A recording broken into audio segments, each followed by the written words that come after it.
તાપી જિલ્લાના ડોલવણ તાલુકામાં કુંભિયા ગામમાં ખેતરમાં એક મહાકાય દીપડો ખાબક્યો હતો. ગ્રામજનો અને વન વિભાગની સક્રિયતાથી તેમનો બચાવ કરવામાં આવ્યો. તાપી જિલ્લાના ડોલવણ તાલુકાના કુંભિયા ગામમાં આજે સવારે એક રોમાંચક અને ભયજનક ઘટના સામે આવી, જ્યાં બાલ મંદિર ફળિયામાં આવેલ એક ખેતરના કુવામાં મહાકાય દીપડો પડી ગયો. સવારના સમયે ખેડૂત પરાગજીભાઈ ચૌધરી તેમના ખેતરમાં પાણી મૂકવા માટે ગયા હતા.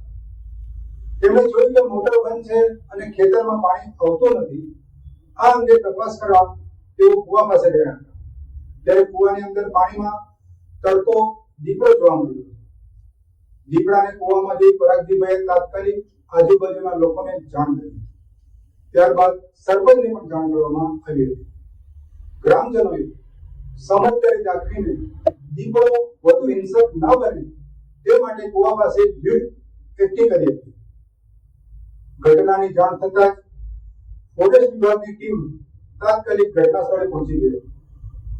વન વિભાગના કર્મચારીઓએ ભારે જહેમત બાદ દીપડાને પાંજરું ઉતારી પકડી પાડ્યો હતો. દીપડાને સુરક્ષિત રીતે બહાર કાઢી ગ્રામજનોએ ખુશી વ્યક્ત કરી. દીપડો કુવામાંથી બહાર આવતા ગ્રામજનોએ રાહતનો શ્વાસ લીધો. આસપાસના ખેતરોમાં દીપડાની અવર જવરને પગલે ખેડૂતોમાં ભયનો માહોલ જોવા મળ્યો.